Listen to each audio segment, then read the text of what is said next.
안녕하세요. 소리의 가치입니다. 구독과 좋아요, 알림 설정 부탁드려요. 오늘의 사연 시작할게요. 첫 번째 사연입니다. 결혼 생활 14년 만에 마음이 텅 비는 감정을 느꼈습니다. 부부는 한 몸이라 생각했는데 남편이 아내인 저에게 다른 여자 이름을 말했어요. 구구절절 길어요. 14년 결혼 생활 중 요즘 소홀한 관계를 개선하고 싶어. 남편 출장에 같이 동행하는 제안에 따라가 차 안에서 이야기를 했습니다. 서로에게 힘든 점들, 쌓여있는 감정들을 이야기하며 남편은 저에게 이제 에로틱한 감정이 없어졌다고 합니다. 몇 개월 전 전자담배를 피는 저에게 숯에 물을 부은 듯 식었다고 말했습니다. 저는 결혼 전 담배를 피우다가 끊었습니다. 저는 전자담배를 끊으면 되돌아오냐고 물었을 때 모르겠다라고 말하더군요. 말하는 도중 저에게 지연아라며 다른 사람 이름을 불러 당황해 사랑하는 사람이 생긴 거냐 물어봤습니다. 아니라고 했습니다. 여자로서, 아내로서 너무 속상한 마음에 펑펑 울었습니다. 남편은 다정스럽게 절 달래주며 울지 마라, 속상해 말아라 하며 저를 지연이라고 하더군요. 지연이는 남편 회사 직원으로 입사한 지 1년 안 된 팀장입니다. 남편보다 2살이 많은 가정 있는 여자인데 이름을 말하는 사이더라고요. 너무 속상해 차에서 내렸습니다. 어떻게 내 이름이 지연이냐면서 지연 팀장이랑 이름 부르는 사이냐고 소리치며 나왔습니다. 남편은 따라오며 오해라며 2살 위지만 친구하기로 했다고 합니다. 부인 이름을 부르며 무의식 속에 입에 배어나온 이름을 의심하지 않을 수 없었습니다. 결혼 전 남편은 이성은 친구가 될 수 없고 누군가 관계를 유지하려 마음을 숨기는 것이다 라고 했던 위아래 예절에서 확실하던 남편이었습니다. 동갑도 아닌 연상 여자에게 이름을 부르는 일은 충격적이었습니다. 저는 출장지에서 혼자 가겠다며 생각할 시간을 3일 달라고 했습니다. 오래 생각하고 싶었습니다. 성적 매력 없어졌다며 다른 여자 이름을 부르는 남편. 속이 뭉개졌습니다. 생각하다 확인하고 싶어 바로 집에 돌아가 남편 차를 확인했더니 테슬라 차라 블랙박스가 마지막 영상만 존재하고 자동으로 지워지더군요. 영상은 없고 그 지연이라는 팀장 동네에 3번이나 내비게이션 목적지가 있었습니다. 남편은 미팅 후 데려다 준 거라지만 평소 직원을 잘 데려다 주지 않습니다. 집으로 올라가 남편에게 핸드폰을 보자고 했더니 문자는 한 건도 없고 카톡도 별 내용이 없더라고요. 본인은 결백하다며 일적으로 잘 맞아 친구가 되었답니다. 14년 살며 이런 적이 한 번도 없었는데 친구, 남편의 사상이 바뀐 듯 했습니다. 노트북을 열어 카톡을 확인했을 때 지워진 카톡들이 있었습니다. 다정해 보이는 말투뿐 불륜의 증거가 될 만한 내용은 없었습니다. 거짓말하며 지운 카톡은 제가 오해할까봐 그런 거랍니다. 믿었던 남편의 변명에 너무 큰 절망감과 배신감이 마음 한구석을 찔렀습니다. 통화 목록도 문자도 별 내용 없어 통신사 가서 통화 목록을 보여달라 했더니 남편의 흔들리는 눈동자가 보이네요. 속이고 있구나 확신해 남편의 차를 타고 내비게이션을 켜고 눈물이 시야를 가려도 그 여자 집으로 갔습니다. 새벽 2시 허한 마음 그리고 아이들 생각에 그 집 앞에서 처량하게 울다 돌아왔습니다. 남편은 통화 목록 보자는 말에 잠도 못 자고 있더군요. 솔직하게 말하라고 했더니 제가 출장지에서 떠난 다음 통화했다더군요. 와이프가 오해한다고 업무적인 이야기하며 그 말을 전했다고 합니다. 소리치며 울었습니다. 아무 사이도 아니면 전할 일도 아니라고 정말 남편은 아무 일도 없다며 빌었고 저는 아침이 밝아 그 여자 같이 만나자고 했습니다. 결백하다는 남편에게 몸을 섞지 않았어도 2살 연하 대표가 이름을 부르며 다정하게 대하면 대부분 가정 있는 여자는 거리를 둔다고 이름을 부르며 서로 반말하는 건 연인이나 하는 거라고 했습니다.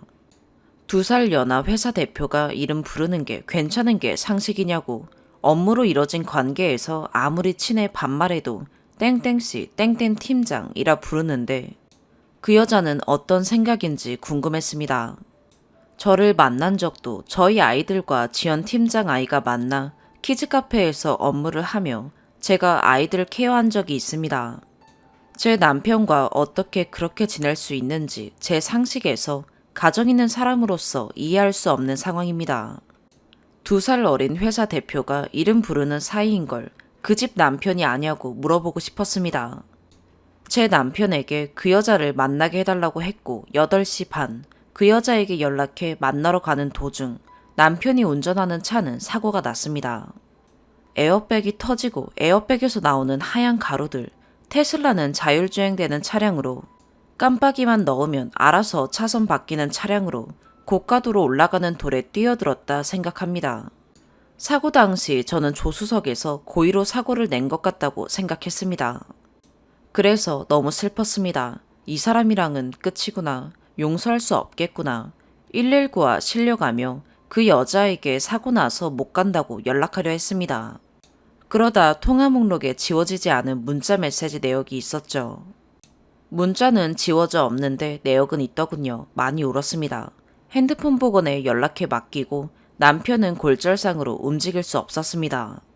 복원하는 곳에서 부부관계는 동의가 필요하다. 남편과 통하고 싶다 라고 해서 저는 남편에게 차 사고 낸 거 고의 아니냐 물었고 절대 아니다라는 남편이지만 이제 믿을 수가 없어서 핸드폰 복원을 하자고 했습니다. 싫다고 하더군요. 아이로 협박했습니다. 아이들에게 남편의 외도로 같이 살 수 없다고 밝히겠다고요. 하지만 그래도 안 된다더군요. 복원 동의하면 아이들 아빠로 함께 살게 하겠다고 약속하고 복원 동의했습니다. 꼭 같이 있는 곳에서 볼 수 있게 해달라고 하더군요. 그 조건으로 복원을 기다리고 있습니다. 너무 속상하고 생각만 하면 눈물이 멈추지 않았던 눈물도 이제 끝났나 봐요. 저는 어떻게 해야 할까요? 아이들에게 너무 미안해요. 별 내용이 없어도 저에게 성적 매력이 없다며 다른 여자 이름을 부른 남편을 용서할 수 있을까요? 남편의 이성 친구 어디까지 이해할 수 있나요? 추가, 남편입니다. 교통사고로 크게 다쳐 입원을 하고 이제 조금 추스리고 입원 중에 글을 씁니다. 다행히 운전석 쪽 충돌이라 와이프는 크게 다치지 않았습니다. 와이프가 남긴 글을 보고 저도 제가 살아온 부분을 포함해 이번 일에 제 관점이 어떤가 싶어 많은 분들께 남겨봅니다. 이유 있는 비난 달게 받고 배우겠습니다. 와이프가 저의 내용도 봐주길 바라며 상세히 적습니다. 너무 길지만 조언 주신 분들께 너무 감사하겠습니다. 저는 와이프를 사랑합니다. 가족을 무엇보다 소중하게 생각합니다. 하지만 감정의 동물상 그리고 물리적 시간상 표현 못하고 잘못한 것도 있다고 생각합니다. 지금은 병원 외출이 가능해지는 다음 달 초에 부부 상담을 받으러 가기로 했습니다. 사고로 척추 골절, 어깨 수술 등 절대 안전기간에 움직일 수조차 없는 저는 병상에서 아내에게 안면을 주먹에 맞은 것처럼 마음에 남아 없어지지 않을 것 같은 말들로 눈물을 보낸 터라 상처가 나름 깊습니다. 하지만 저는 이 모든 것은 상관없다. 와이프가 정하면 같이 살겠다 하였고 와이프는 제가 의구심한 짓을 잊고 살지 모르겠다는 부분으로 이야기하였습니다. 하지만 같이 치유가 가능할지 부부 상담을 받자고 제안하여 저도 그리하자 하였습니다. 사실 저희는 이혼을 이미 2년 전에 한 상태입니다. 합의 이혼이었고요. 저는 25살에 처음 여자를 사귀었습니다. 그리고 2년 만에 결혼하였습니다. 애틋하고 사랑합니다. 저는 외모에서 풍기는 매력보다 마음에서 느껴지는 따뜻함과 배려의 행동, 착한 모습에 안아주고 싶고 사랑하고 싶은 마음이 생깁니다. 착하다는 건 나 아닌 다른 사람에게 하는 행동이 착해야 한다고 생각합니다. 다른 사람에겐 못되게 구는데 저에게만 착하면 나중에 저에게도 의미가 없을 때 무례해진다 생각합니다. 가족을 위한다는 생각으로 지금까지 열심히 살아가고 있습니다. 직원 생활 때도 힘들지만 정말 성실히 일했습니다. 비록 피로 누적과 스트레스, 몸 관리의 잘못으로 난치병을 얻게 되어 지금도 치료 중이지만 주변의 도움으로 대학도 졸업 못한 제가 어쩌다 보니 사업을 시작하였습니다. 감사하게도 초기 1, 2년간의 어려움을 극복하고 잘 되어 양가 부모님들의 도움으로 나름 작은 건물도 구입하고 토지도 구입하였습니다. 그러던 중 시련이 찾아왔습니다. 너무 어려움을 겪게 되었습니다. 되돌릴 수 없는 상황에 내려놓고 싶었으나 어떻게든 살리려 애를 썼습니다.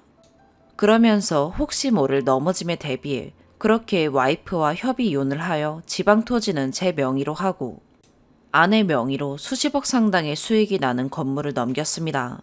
제가 잘못되더라도 건물에서 월세는 나올 수 있으니까요. 다행히도 저희 가고자 하는 사업 방향과 의지를 평가해 주신 분들 덕분에 다시 회생하였고 지금은 매출 100억을 넘어가고 있습니다. 물론 아직 이익을 내진 않고 있습니다. 투자 기간이다 라고 계획된 목표 아래 있습니다. 그러기에 빚도 많습니다. 양가 부모님께 어려울 때 받은 금액도 있기에 모두 다 차용증 써드리고 이자 드리며 갚아가고 있습니다. 하지만 정확한 계획을 잡고 가는 만큼 꼭 많은 이에게 이바지하는 좋은 기업으로 성장시킬 것을 확신하며 동지들과 함께하고 있습니다. 하지만 제가 멈추면 쓰러지기에 멈출 수 없는 외발 수레를 끌고 가는 현실에 너무 힘이 들긴 합니다. 술을 안 마시지만 매일 밤 늦게 와서 자고 있는 아이들 한 번씩 안아주고 자는 얼굴에 뽀뽀하고 혼자 이야기하며 잠드는 게 낙이었습니다. 13살짜리 아들 손을 아직도 꼭 잡고 잡니다. 그리고 6시면 출근합니다. 다시 한번 자는 아이들 뽀뽀하고 자는 아내에게 매일 뽀뽀하고 출근합니다. 한 달에 2번은 아이들과 캠핑 또는 여행 가서 노는 게 좋은 아빠입니다. 놀러 가서도 술 안 먹고 아이들과 놉니다. 저는 술, 담배를 하지 않습니다. 정말 친한 사람과는 2달에 한 번 정도 한잔합니다. 유흥 접대 해본 적이 없습니다. 골프도 할 줄 모릅니다. 이번 투자자가 동료에 레슨 3개월 끊었다가 3번 나갔네요. 그저 일과 사람과의 신뢰를 바탕으로 일해왔습니다. 그렇게 연애 기간 포함해 15년 한결같이 한 사람만 보며 가족을 위해 일하며 살았습니다. 손톱 뭉개져가며 현장에서 일했고 난치병을 얻을 만큼 부지런히 몸을 움직였습니다. 정말 오로지 일 때문에 늦거나 외박이 있었습니다. 이 부분은 아내도 인정할 것입니다. 전국의 미팅과 업무 거래처로 어쩔 수 없는 부분이었습니다. 와이프는 시댁에 잘했습니다. 저에게도 잘해주었습니다. 같이 살면서 왜 불만이 없겠습니까? 저도 불만이 있고 와이프도 불만이 있다고 생각합니다. 소소한 불만들이라 생각하며 좋은 것으로 보고 살았습니다. 그런데 누적되다 보니 마음 한구석이 아파오는 걸 느꼈습니다. 집에 가면 거실부터 널브러져 있는 빨래들, 설거지들, 식탁 위 책, 음식, 옷가지 등 정리가 안 되어 있는 집에 산 지 오래되었네요. 그래도 괜찮았습니다. 제가 있을 때 많진 않아도 도와주었고 내가 힘을 얻는 가족이 있음에 크게 문제로 느껴지지 않았습니다. 이 부분은 지금도 같은 생각입니다. 마음이 편한 집이 좋지 마음이 힘든 집은 싫습니다. 마음적 측면에서 큰 싸움은 한두 번 있었지만 대부분 소소한 말다툼이었습니다. 성격적인 부분은 남에게 관대하려 하지만 와이프에겐 잘 안 되기도 하더라고요. 저는 부정적인 말들을 싫어합니다. 무언가 이야기를 할 때 긍정적인 부분의 말과 방안이 좋습니다. 아내는 이런 부분에 왠지 모르게 논의의 방향을 부정적인 부분으로 예상하고 표현합니다. 저는 와이프에게 말에는 온도가 있기에 우리 차갑게 하지 말고 따뜻하게 이야기하자 이야기를 자주 하였습니다. 저도 안 되는 게 느껴질 때가 있었습니다. 그 부분이 미안합니다. 저희의 잠자리도 만난 기간 15년간 작년까지는 즐겁게 나눴습니다. 제가 출장 가지 않는 한 일주일 한두 번 정도 하였습니다. 그러던 중 작은 물방울에 구멍이 뚫리듯 서서히 무언가 서로 불편해지게 된 것 같습니다. 올해부터 말에 논쟁이 있으면 서로 말이 없고 저는 집에 가도 투명인간이었습니다. 자연스레 잠자리도 한 달에 한 번 정도로 줄었고요. 물론 사랑하는 아이들은 깨어있을 때 항상 반겨줍니다. 와이프는 그저 누워 밤늦게 핸드폰을 합니다. 지나치며 가기도 하고 웹툰과 소설을 보는 듯 합니다. 제가 알기론 웹툰과 소설 본 지는 오래되었습니다. 하지만 보는 것에 문제 제기를 하는 건 아닙니다. 낮에 보면 좋으련만 너무 늦게까지 보고 늦게 일어나니 답답도 했습니다. 아이들 말로는 낮잠도 잔다고 합니다. 저는 답답한 마음이 쌓여갔지만 출근할 때면 자는 아내 얼굴에 매일 뽀뽀를 하고 갑니다. 참고로 이번 사건으로 논쟁하며 저에게 설렘을 얻고 싶어 웹툰을 보았다고 하네요. 저는 현실에서 가족을 위해 살아가는 거라 설렘을 찾을 겨를이 없습니다. 왜 현실을 두고 가상의 설렘을 필요했나로 생각하다가도 내가 설레는 사람이 될 수 있을까 하는 생각에 잠겨봅니다. 이번 언쟁을 하며 다시 살자는 저에게 믿음도 깨지고 설렘도 없고 지금껏 좋지만도 않았었다. 설렘을 느끼는 다른 남자 만나 사랑받고 살고 싶다는 아내입니다. 아무튼 본론으로 돌아와서 그러던 중 와이프가 처녀 때 피웠던 담배를 피는 걸 알게 되었고 저는 이번에 논쟁하며 에로스적으로 수채 물을 부은 것 같다 라는 표현을 하였고요. 그냥 넘어갔던 모든 것들이 복합적으로 머리에 맴돌기 시작한 것 같습니다. 착하고 따뜻하고 존중해주고 배려심 있는 모습에 사랑을 느끼는 저는 이 부분과 복합적으로 모두 어긋나는 듯 했습니다. 하지만 저는 정말 사랑합니다. 가족이 제일 중요합니다. 나중에 논쟁할 때 담배만 끊으면 다시 사랑을 느낄 수 있냐고 묻길래 그건 아니라고 했습니다. 말은 그때 못했지만 위에 거론한 따뜻함이 있어야 한다고 생각해서입니다. 아내는 아니라고 한 저의 말을 다르게 생각하긴 합니다. 담배 끊는다고 했을 때 그것 때문만이 아니라고 한 건 이미 마음이 떠나서지 않느냐 하고요. 그러는 과정에 제가 생각하는 큰 의견 차이는 회사였습니다. 아내는 회사가 인력 부족으로 나날일 때 한 걸음에 어떤 일이든 척척 해주는 든든한 사람이었습니다. 감사했습니다. 항시 직원으로 일을 하진 않았지만 필요할 때 언제든 필요한 곳에서 든든한 내 편이었습니다. 그래서인지 와이프는 회사의 중요 이야기를 해주길 원했습니다. 하지만 저는 그 부분은 이야기를 다 할 수 없다. 중요한 부분도 못한다 라고 했습니다. 지금도 변함은 없습니다. 상담 중 부부관계가 회복되는 과정 속에 이 부분을 이야기해도 저는 같은 말을 할 수밖에 없습니다. 회사는 작으나 크나 힘듭니다. 갑자기 문제가 생기기도 하고 또 해결되기도 합니다. 저는 집에서 회사 일 이야기를 안 한다고 했습니다. 사랑하지 않고 중요하지 않기 때문이 아닌 공적 부분과 사적 부분이라 생각했습니다. 나름 외관받는 법인 회사로 기밀 등 중요한 사항도 있고 자금 그리고 전문적 부분에 저도 각 책임자의 조언을 바탕으로 움직이기에 와이프에게 괜한 혼선과 걱정을 끼칠 수 있다고 판단하기 때문입니다. 하지만 사람이다 보니 일하다 벅차고 힘든 건 있더군요. 건물도 와이프 명의로 해놨으니 그냥 생을 마감할까를 생각했지만 딸린 회사 식구도 내 식구로 생각하며 아이들 얼굴 덕에 다행히 멘탈은 강해져 갔습니다. 그럼에도 힘들 때는 와이프에게 나 힘들어 하고 푸념을 할 때가 있었습니다. 그때 와이프에게 들은 말은 인생의 덧없음을 느끼는 말이었습니다. 중요 내용은 공유를 해줘야 힘들 때 힘들다고 하면 받아주지 않겠어. 나에게 힘들다는 말 하지 마. 저는 그저 힘들지 내가 안아줄게 라고만 해도 내 삶의 이유인 가족의 힘으로 참고 견뎌나갈 수 있습니다. 하지만 저 말을 듣는 순간 다시는 힘들다 안 해야지 라는 생각이 매우 부정적이게 마음을 휘감았습니다. 참고로 지금은 어떤 대화라도 하고 싶어서 일 이야기라도 하려 했다고 합니다. 관계가 잘 된다면 다른 공통의 소통거리를 만들어야겠습니다. 아무튼 이러한 상황 속에 이번 사건이 나오게 되었습니다. 위기엔 기회가 있었고 추가 투자와 인수합병 등 쉴 새 없이 기회의 이슈로 감사함으로 이를 보게 되었습니다. 전문적 이슈가 많다 보니 지연 씨와의 미팅이 잦아졌으며 업무 수행도 매우 잘 되었습니다. 저는 경영을 공부하지 못했습니다. 대학도 못 나왔습니다. 좋은 인재들이 와줌에 감사했고 주요 인재들은 편하게 대하는 것이 저만의 사람으로 다가가는 방법이었습니다. 물론 진심을 다해서요.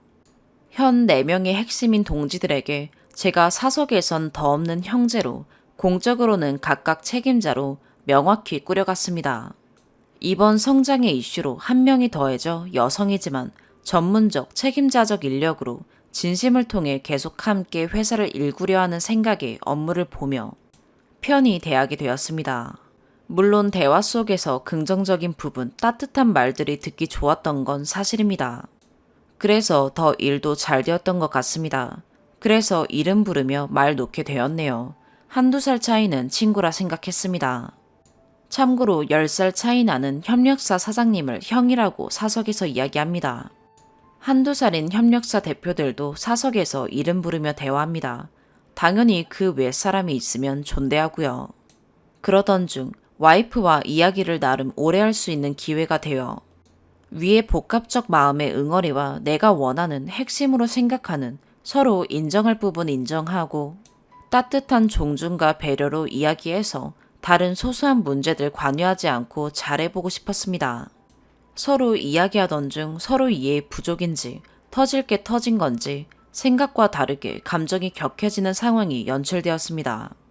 격해진 와이프를 위로한다고 그 여성분 이름인 지연아라고 이름을 다정하게 부르게 되었습니다. 2번이라고 하네요. 저는 15년간 한 사람 이름만 불렀었습니다. 여자 문제로 속썩여 본 적도 없고요. 그러다 보니 저도 놀랬습니다. 와이프는 격분하며 나가버렸고 저는 순간 판단을 잘못하게 됩니다. 괜한 오해되니 지우자라고요. 제가 바람기가 많다면 전문적으로 지었을 텐데 그러지 못했습니다. 당황해서 문자는 전체를 지우고 카톡은 반말로 말한 최근 것만 지웠습니다. 그런데 저녁에 돌아온 와이프가 컴퓨터 카톡을 보자 하였고 저는 보여주었습니다. 지우지 못한 반말로 한 카톡이 있었습니다. 그 부분은 반말이 몇 개 있을 뿐 별다른 내용은 없습니다. 제가 알았다면 컴퓨터 카톡도 지웠겠지요.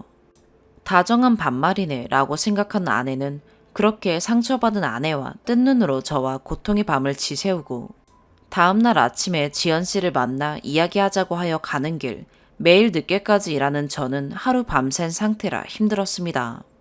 멍하니 차를 몰다 순간 빠져야 할 고가임을 인지하고 2차선을 넘어 차선 변경을 합니다. 평소라면 안 그랬을 텐데 판단이 흐려졌던 것 같습니다.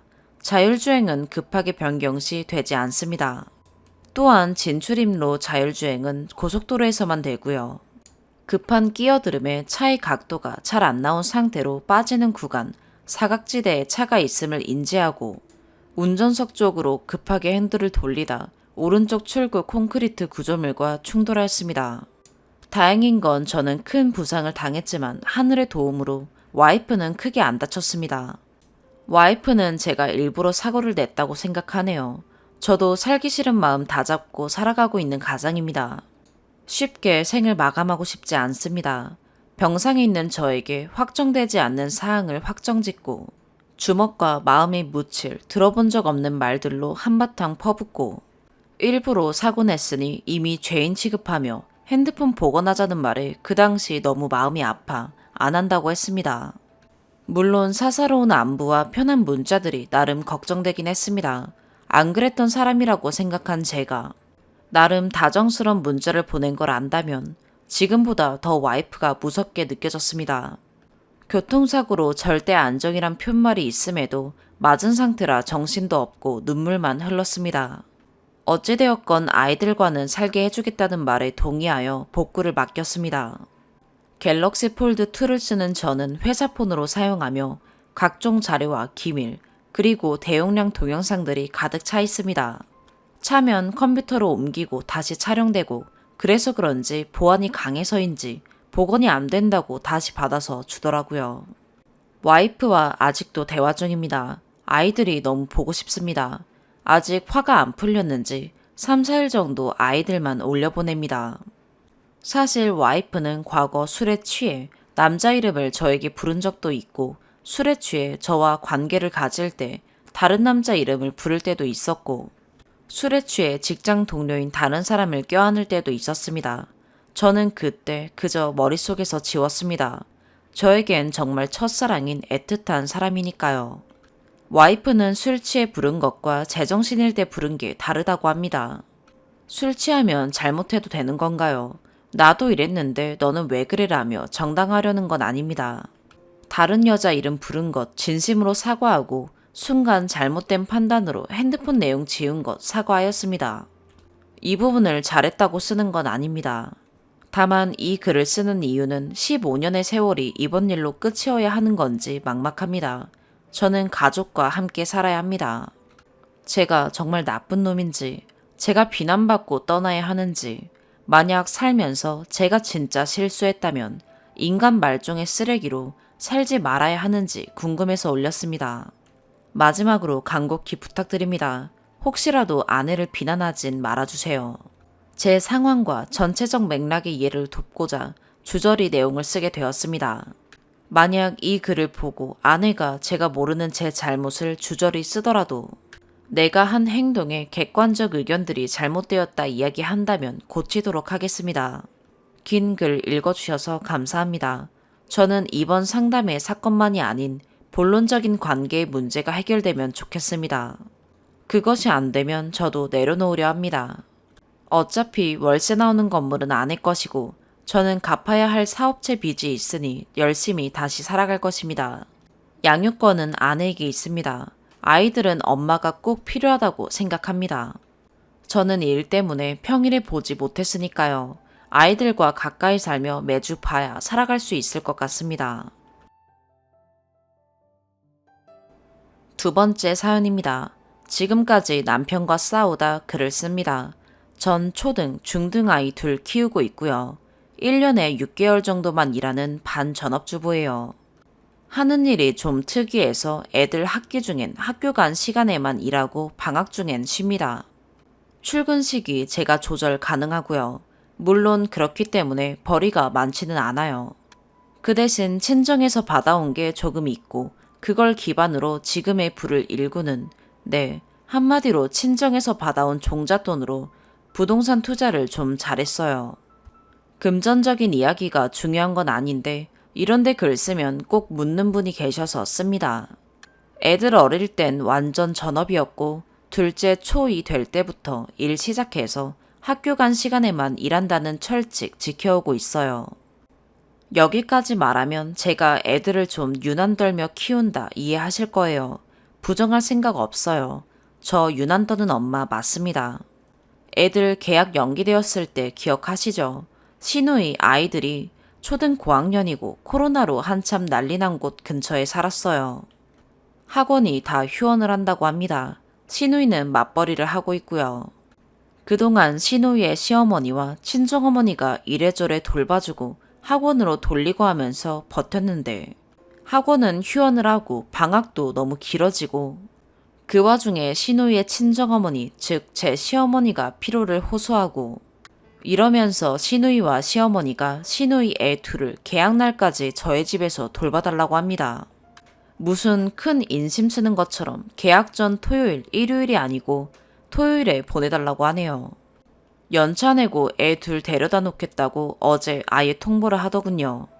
빈방도 있고 저는 전업으로 애들 돌보고 있고 초등 고학년이니 별로 손 갈 것도 없이 밥만 차려주면 된다는데 애들 불쌍하지도 않냐, 걱정도 안 되냐.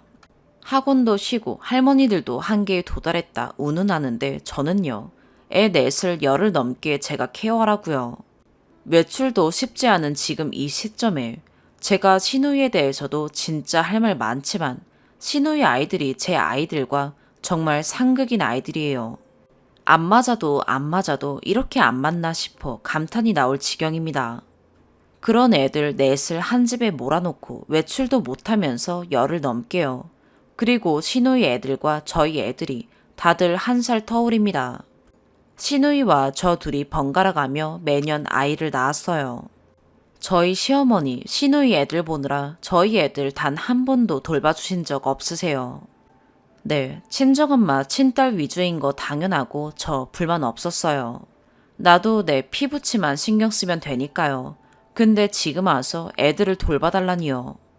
남편한테 네가 연차 내서 밥을 차려주든가 말든가 난 그 집 애들 오는 순간 내 새끼들 데리고 친정 간다 했더니 남편이 너무하다네요.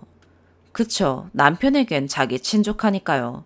근데 저한텐 외숙모를 봐도 인사도 할 줄 모르는 개 싸가지들이라 하나도 예쁘지도 애틋하지도 않고요.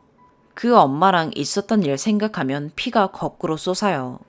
그냥 좋게 좋게 넘어가자 말해봐야 내 입만 아프지 싶어 말 안 하고 넘어간 일이 한둘이 아닌데 그랬더니 사람이 무슨 순둥이 바보로 보였나 봐요. 내가 시누이에게 별말 안 한 건 똥이 더러워 피하지 무서워 피하나.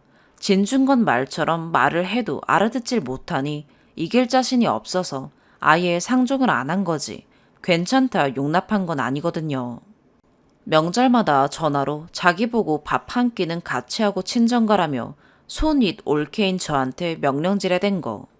새댁 시절에 불난내는 거 싫어 참고 신우랑 신우 남편 밥 차려주고 내 애 보는 걸로도 모자라 신우 애까지 봤던 거. 지금 생각해도 피가 거꾸로 쏟는데 이 나이 먹어 제가 뭐가 무섭겠어요. 이 일로 이혼을 했으면 했지 못 봐요. 신우이에게 전화했는데 내가 거절할 거 알고 그러는지 전화도 안 받길래 문자로 저도 통보했어요. 우리 집 오지 말라고 애 안 봐줄 거라고요. 확인은 했는데 답은 없네요.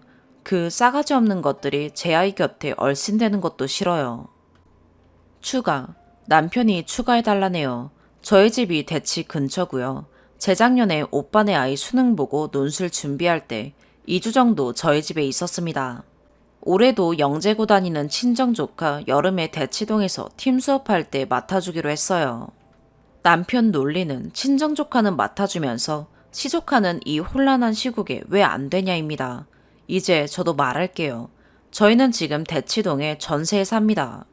큰애 때문에 살던 집 전세 놓고 대치로 옮기려고 하는데 대치동에 집 컨디션 아는 분은 아실 겁니다.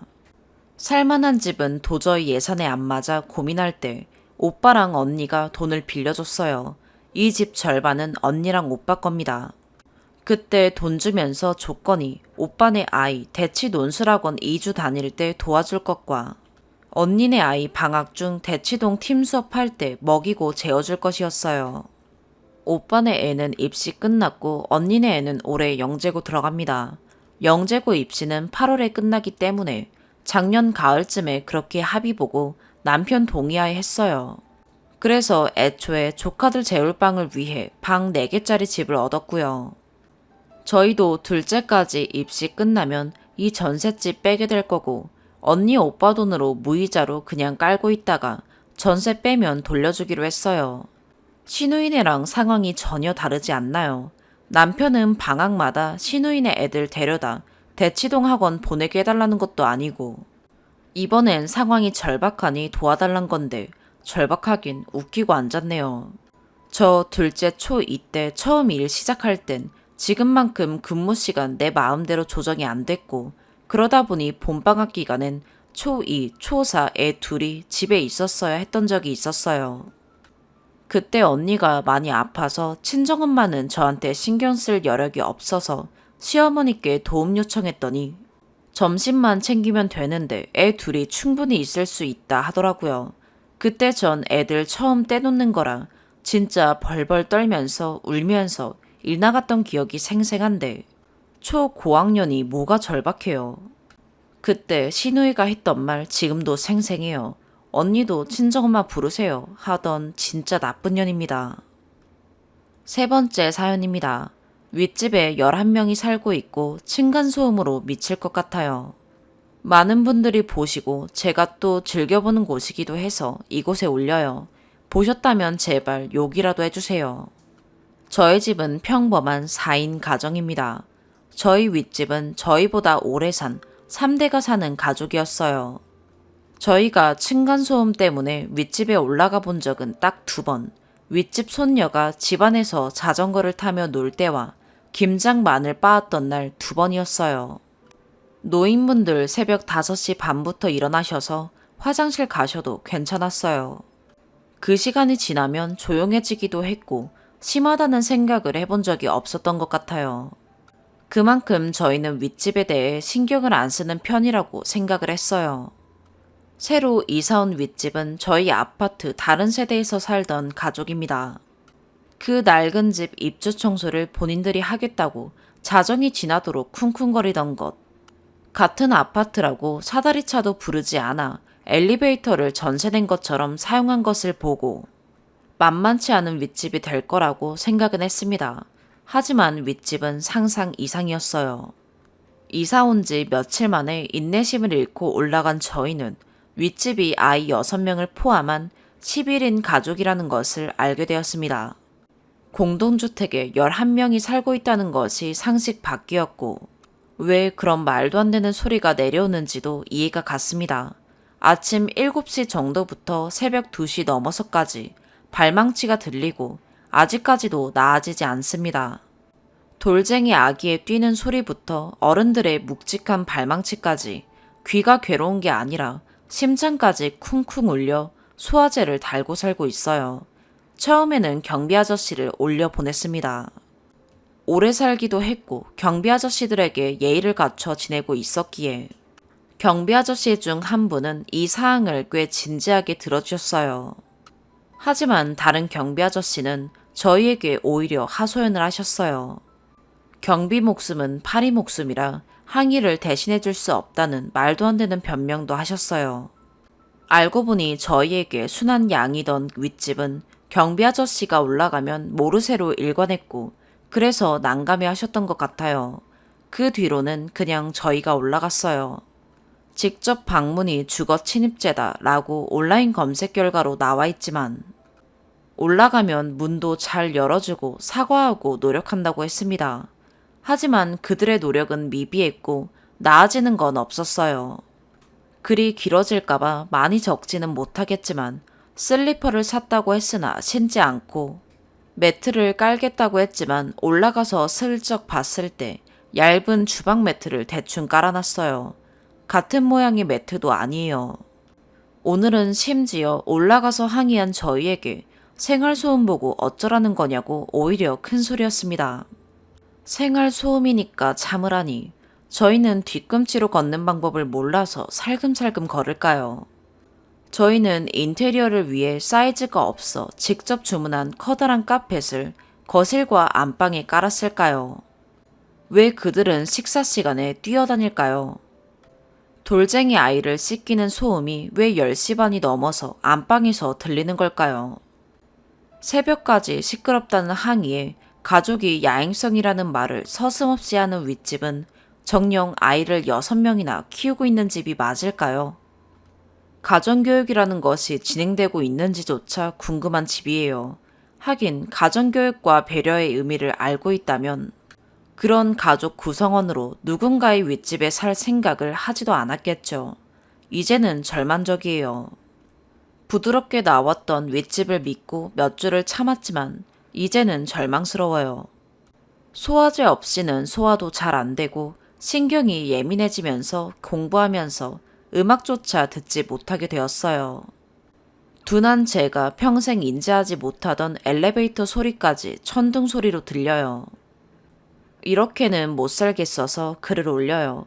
어떻게 하면 숨통이 트일 수 있을까요? 사실 해결책은 바라지도 않아요. 윗집 욕이라도 같이 시원하게 해주세요. 긴 글 읽어주셔서 감사합니다. 추가. 사실 많은 댓글이 달릴 줄 몰랐는데 많은 관심 주셔서 감사합니다. 아마도 11명의 가족 구성원이라는 파격적인 소재가 큰 역할을 한 것 같아요. 그리고 많은 분들이 층간소음으로 고통받고 있다는 것도 알 수 있었어요. 이전 이웃뿐 아니라 오랜 시간 같이 살고 있는 아랫집 분들에게도 굉장히 감사하면서 살 수 있는 계기가 되었습니다. 이사는 물론 알아보고 있습니다. 똥이 더러워서 피한다는 댓글에 공감하고 있어요. 하지만 부모님의 노후 계획과 긴밀하게 연결되어 있는 집이라 빠른 결정을 내릴 수는 없을 것 같아요. 저희의 독립과 맞춰 새로운 보금자리를 구하려고 했거든요. 그래도 현재 부모님께서 적극적으로 이사를 알아보고 계십니다. 우퍼 설치도 저희는 긍정적으로 검토하고 있어요. 부모님은 합법적인 절차로 해결하고자 하지만 제가 미치겠는데 어쩌겠어요. 일단 울컥할 때마다 다이소에서 사놓은 고무망치를 부적처럼 쳐다보고 있는 정도로 지내고 있습니다. 고구마 투성이지만 지혜롭게 잘 해결하고 싶어요. 싸움이 필요해지면 강하게 싸워야죠. 후기 들고 올 수 있으면 좋겠습니다. 긴 글 읽어주셔서 감사합니다. 오늘의 사연 여기까지입니다. 구독과 좋아요, 알림 설정 부탁드려요. 시청해주셔서 감사합니다.